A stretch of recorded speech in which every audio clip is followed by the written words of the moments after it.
ओम नमः शिवाय। हर हर महादेव। आज आप सुनेंगे बुध अष्टमी व्रत कथा। हमारे शास्त्रों में अष्टमी तिथि को बहुत ही महत्वपूर्ण बताया गया है। जिस बुधवार के दिन अष्टमी तिथि पड़ती है उसे बुध अष्टमी के नाम से जाना जाता है। बुध अष्टमी के दिन सभी लोग विधिवत बुधदेव, सूर्यदेव, अपने कुलदेव और इष्ट देव की पूजा अर्चना करते हैं। मान्यताओं के अनुसार जिन लोगों की कुंडली में बुध ग्रह कमजोर होता है उनके लिए बुध अष्टमी का व्रत बहुत ही फलदायी होता है।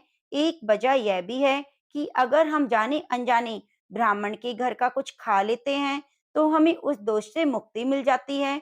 बुध अष्टमी का व्रत करने से मनुष्य की सभी मनोकामनाएं पूरी होती हैं। इस व्रत का सबसे जरूरी नियम यह है कि इस दिन चक्की से पिसा हुआ अनाज, चाकू से काटे हुए फल, सब्जी आदि ग्रहण नहीं करने चाहिए। इसलिए बुध अष्टमी के व्रत का पारण मोठ बाजरी की खिचड़ से किया जाता है। वह ओखल में कूटकर बनाया जाता है। इसे नमकीन बनाते हैं, साबुत नमक डालकर इसको बनाना होता है। बुध अष्टमी का व्रत करने से मनुष्य की सभी मनोकामनाएं पूरी होती हैं। भगवान गणेश और बुध देवता का आशीर्वाद सदा बना रहता है। इस व्रत को रखने से हमारे कुल देवता और इष्ट देवता बहुत प्रसन्न होते हैं। तो बुध अष्टमी का व्रत रखने से व्यक्ति को सुबह जल्दी उठना चाहिए। स्नान करने के पानी में थोड़ा गंगा जल मिलाकर स्नान करें। ऐसा करने से आपको गंगा स्नान जितना पुण्य फल प्राप्त होगा। अब की बार बुध अष्टमी का व्रत महाकुंभ के दौरान है तो यह आप अपने आप में और अधिक महत्वपूर्ण हो जाता है। स्नान करने के बाद एक जल से भरा हुआ कलश अपने घर के पूजा घर में रखें और विधिवत गणेश जी की पूजा करें। फिर बुध देव की, इष्ट देव की और कुल देवता का आह्वान करते हुए विधिवत पूजा अर्चना करें। बुध अष्टमी की कथा सुने। पूजा पाठ कर लेने के बाद में सूर्य देव को अर्घ दें। कई जगहों पर बुध अष्टमी के दिन भगवान शिव और माता पार्वती की पूजा का विधान है। जैसे आपके परंपरा हो उसी के अनुसार आपको व्रत करना चाहिए, क्योंकि बुधदेव और गणेश भगवान के साथ साथ अपने इष्ट देव और कुल देव की पूजा तो की ही जाती है। इसके साथ ही शिव पार्वती की पूजा भी की जाती है। यदि हम बुध अष्टमी का व्रत भी नहीं करें तो हमें इस दिन व्रत कथा को भी सुनना चाहिए। उससे भी हमें व्रत के समान ही पुण्य फल की प्राप्ति होती है। तो आइए बुध अष्टमी की कथा को सुनते हैं। प्रेम से बोलिए बुध देवता की जय। मिथिला नाम की एक नगरी में निमि नाम के राजा रहते थे। वे एक लड़ाई में मारे गए। उनकी पत्नी का नाम उर्मिला था। तो पति की मृत्यु के बाद उसे राज्य से निकाल दिया गया। वह राज्य से निराश होकर इधर उधर भटकने लगी। उसके दो बच्चे थे, एक बेटा और एक बेटी। वे अपने दोनों बच्चों को लेकर अवंती देश चली गई। वहां एक ब्राह्मण के घर में गेहूं पीसने का काम करने लगी और गेहूं पीसते समय वे थोड़े से गेहूं चुरा कर रख लेती। वे बेचारी यही सोचकर रख लेती कि मेरे घर पर छोटे छोटे बच्चे हैं, उन्हें भी खिलाने के लिए चाहिए। पर उसे क्या पता था कि इससे चोरी का दोष उसे भुगतना पड़ेगा। इसी बात से अनजान गेहूं बचाकर रख लेती और अपने बच्चों का पालन पोषण करती। उसे खुद को कभी तो खाने को भोजन मिल जाता और कभी नहीं मिलता। फिर भी उसने अपनी परवाह किए बिना ही अपने बच्चों के पालन पोषण में ध्यान रखा। भूखी प्यासी रहने के बाद भी वे दिन भर मेहनत मजदूरी करती। कई साल बीत गए, उसके बच्चे बड़े हो गए, पर उसके भाग्य में अपने बच्चों का सुख नहीं था। उसे बीमारियों ने घेर लिया और वह मृत्यु को प्राप्त हो गई। अपनी माँ को ना पाकर उसके दोनों बच्चे बड़े दुखी हुए। सोचने लगे कहाँ जाएं, क्या करें, कुछ भी समझ में नहीं आ रहा था। उर्मिला के बेटे ने अपने आप को संभाला और अपनी बहन को साथ लेकर काम की तलाश में बहन भाई निकल पड़े। अब पूरे नगर में हर गली में काम के लिए आवाजें लगाने लगे कि कोई हमें काम पर रख ले, तो कोई हमें काम पर रख लो। तो जैसे ही वे राजमहल के आगे से गुजरे, वहां के राजा धर्मराज की नजर उन पर पड़ी। उर्मिला की बेटी श्यामला बहुत ही सुंदर थी। राजा उसे देखते ही उस पर मोहित हो गया और अपने सैनिकों को भेजकर उन दोनों भाई बहनों को राजमहल में बुलाया। तो वे डरते डरते राजा के सामने आई और प्रणाम करके सिर नीचे करके खड़ी हो गई। तो धर्मराज ने पूछा कि तुम कौन हो और इस तरह से आवाजें क्यों लगा रही हो? तो धर्मराज की बात सुनकर उर्मिला के बेटे ने शुरू से लेकर आखिर तक की सारी कहानी राजा को बताई। बताते बताते उसकी आंखों में आंसू आ गए, गला रुंध गया। उसकी दुख भरी दास्तां सुनकर राजा भी बहुत दुखी हुए। राजा ने उनसे कहा, मैं तुम्हें तुम्हारा राज्य वापस दिलाने में मदद करूंगा। तो राजा ने अपनी सारी सेना लेकर उर्मिला के बेटे के साथ उसके देश पर चढ़ाई कर दी और युद्ध करके उसके राज्य को वापस दिला दिया। तो अपने राज्य को वापस पाकर दोनों भाई बहन बहुत खुश हुए। श्यामला का भाई राजा का धन्यवाद करने लगा। तो राजा ने कहा, मैं तुमसे कुछ मांगना चाहता हूँ। अगर तुम्हें ऐतराज ना हो तो मैं तुम्हारी बहन श्यामला से विवाह करना चाहता हूँ। तो यह सुनकर वह बहुत ही खुश हुआ और कहने लगा, हे राजन, मेरे लिए इससे बढ़कर क्या खुशी हो सकती है? आप अवंती देश के राजा हैं और मेरी बहन से विवाह करना चाहते हैं। अगर ऐसा हुआ तो मैं अपने आप को परम सौभाग्यशाली मानूंगा। तो फिर शुभ मुहूर्त देखकर श्यामला का विवाह राजा से हो गया। तो राजा अपनी पत्नी श्यामला को विदा करवा के अपनी राजधानी ले आए और वहां आकर कहा, हे प्रिय, तुम मुझे प्राणों से भी प्रिय हो। तुम सारे काम करना, परंतु आज मैं आपसे कुछ कह रहा हूँ, उसका पालन आप हमेशा करना। तो श्यामला ने कहा, स्वामी आप निश्चिंत रहिए, जैसा आप कहेंगे मैं वैसा ही करूंगी। तो श्यामला की बात सुनकर राजा ने कहा कि प्रिय, तुम सभी कार्य करना, परंतु जो ये 7 कमरे हैं जिनमें ताले लगे हुए हैं, इन तालों को तुम कभी मत खोलना। मुझे आशा है कि तुम मुझे कभी निराश नहीं करोगी। श्यामला ने कहा, ठीक है स्वामी, जैसे आपने कहा, मैं इन कमरों की तरफ देखूंगी भी नहीं। तो श्यामला ने राजा की कही हुई आज्ञा का पालन किया। वे अपने कामों में लगी रही, हमेशा आनंद और खुश रहती। उसका बचपन उसी नगर में गुजरा था।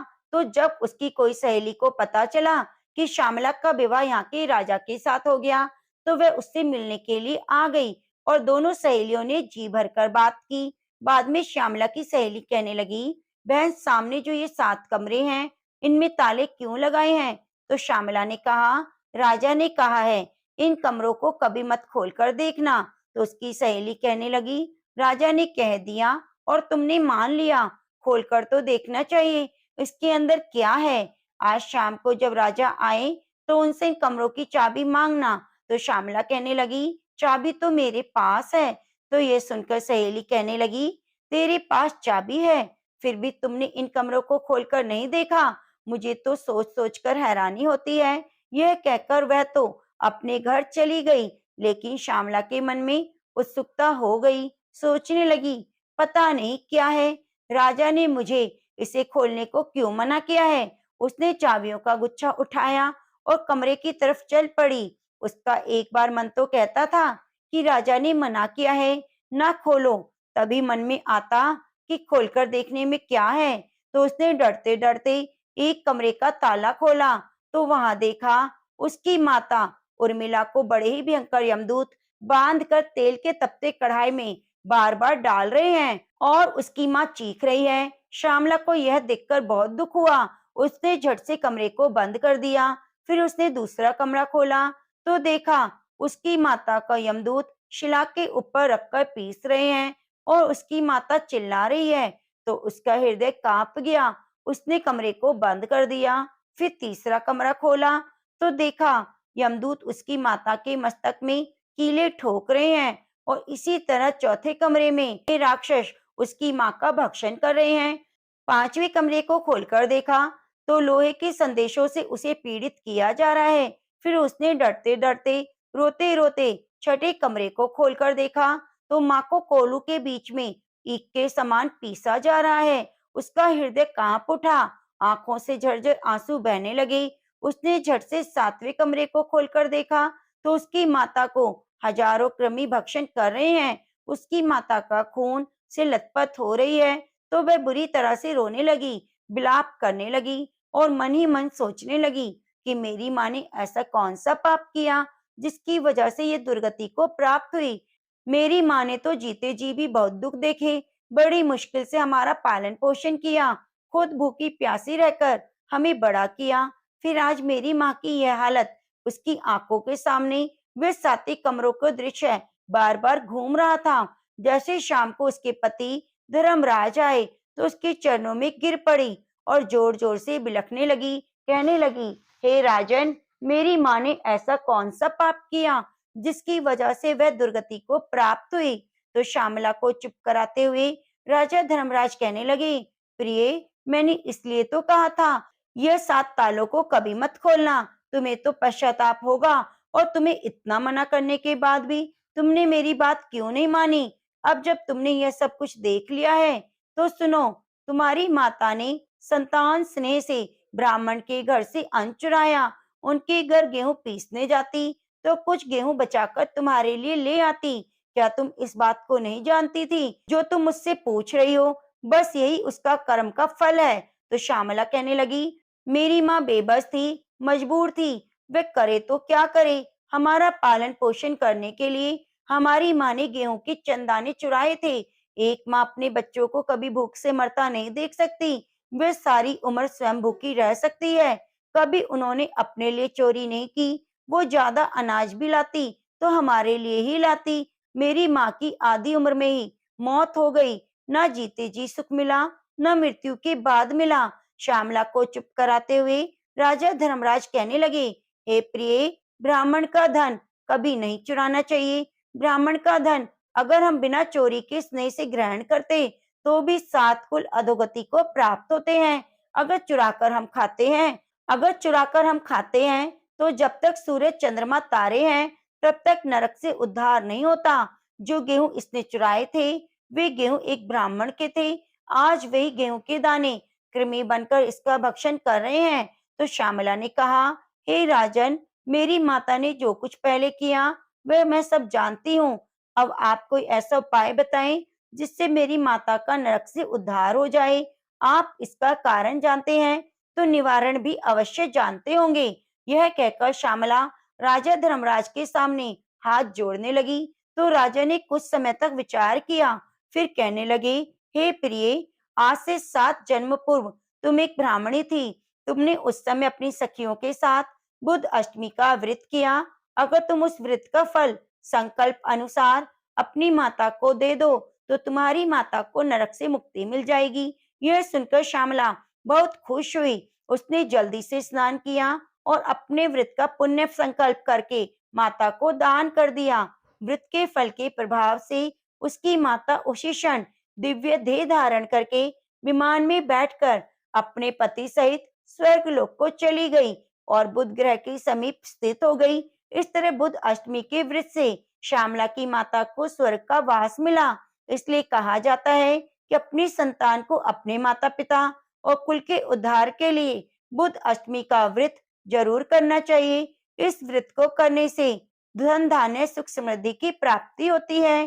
प्रेम से बोलिए, बुद्ध देवता की जय। अब आइए सुनते हैं बुद्ध अष्टमी की दूसरी कथा। एक कथा के अनुसार इल नाम के एक राजा रहा करते थे। एक बार वह हिरण का पीछा करते हुए उस वन में जा पहुंचे जब भगवान शिव और माता पार्वती भ्रमण कर रहे थे। तो उस समय शिव जी का आदेश था कि इस वन में जो भी पुरुष प्रवेश करेगा वह स्त्री के रूप में बदल जाएगा। तो जैसे ही राजा इल ने वन में प्रवेश किया तो वह एक स्त्री बन गई। इल के उत्तम स्वरूप को देखकर बुद्ध देव उन पर मोहित हो गए, उनसे विवाह कर लिया। जिस दिन इल और बुद्ध का विवाह हुआ उस दिन अष्टमी तिथि थी। कहा जाता है तभी से बुद्ध अष्टमी का पर्व मनाया जाने लगा। बुद्ध अष्टमी का पर्व अपने आप में ही बहुत महत्वपूर्ण और फलदायी है। तो यह थी बुद्ध अष्टमी की कथा। प्रिय भक्तजनों, अब आइए सुनते हैं लपसी तपसी की कथा। कहते हैं कि लपसी तपसी की कथा हमें हर कथा कहानी में जरूर सुननी चाहिए। एक लपसी था, एक तपसी था। तपसी हमेशा भगवान की तपस्या में लीन रहता। लपसी रोजाना सवा सेर की लापसी बनाकर भगवान का भोग लगाकर जीम लेता था। एक दिन दोनों लड़ने लगे। तपसी बोला, मैं रोज भगवान की तपस्या करता हूँ, इसलिए मैं बड़ा हूँ। लपसी बोला, मैं रोज भगवान का सवा सेर लापसी का भोग लगाता हूँ, मैं बड़ा हूँ। नारद जी वहां से गुजर रहे थे। दोनों को लड़ता देखकर उनसे पूछने लगे, तुम क्यों लड़ रहे हो? तपसी ने खुद के बड़ा होने का कारण बताया और लपसी ने भी अपना कारण बताया। तो नारद जी बोले, तुम्हारा फैसला मैं कर दूंगा। दूसरे दिन लपसी तपसी नहाकर अपनी रोज की भक्ति करने आए। नारद जी ने छुपकर 1.25 करोड़ की एक एक अंगूठी दोनों के आगे रख दी। तपसी की नजर जब अंगूठी पर पड़ी तो उसने चुपचाप अंगूठी उठाकर अपने नीचे दबा ली। लपसी की नजर अंगूठी पर पड़ी, लेकिन उसने ध्यान नहीं दिया। भगवान को भोग लगाकर लापसी खाने बैठ गया। नारद जी सामने आए तो दोनों ने पूछा कि बताओ कौन बड़ा। तो नारद जी ने तपसी से खड़ा होने को कहा तो वह खड़ा हुआ तो उसके नीचे दबी हुई अंगूठी दिखाई दी। नारद जी ने तपसी से कहा, तपस्या करने के बाद भी तुमने चोरी करने की आदत नहीं गई, इसलिए लपसी बड़ा और तुम्हें तुम्हारी तपस्या का कोई फल नहीं मिलेगा। तपसी शर्मिंदा होकर माफी मांगने लगा। उसने नारद जी से पूछा, मुझे मेरी तपस्या का फल कैसे मिलेगा? नारद जी ने कहा, यदि कोई गाय कुत्ते की रोटी नहीं बनाएगा तो उसका फल तुझे मिलेगा। यदि कोई ब्राह्मण को भोजन कराकर दक्षिणा नहीं देगा तो उसका फल तुझे मिलेगा। यदि कोई साड़ी के साथ ब्लाउज नहीं देगा तो उसका फल तुझे मिलेगा। यदि कोई दिए से दिया जलाएगा तो उसका फल तुझे मिलेगा। यदि कोई सारी कहानी कहकर तुम्हारी कहानी नहीं सुनेगा तो उस कथा कहानी का फल तुम्हें मिलेगा। उसी दिन से हर वृत्त कथा कहानी के साथ लपसी तपसी की कहानी भी सुनी जाने लगी। तो प्रेम से बोलिए, लपसी तपसी की जय।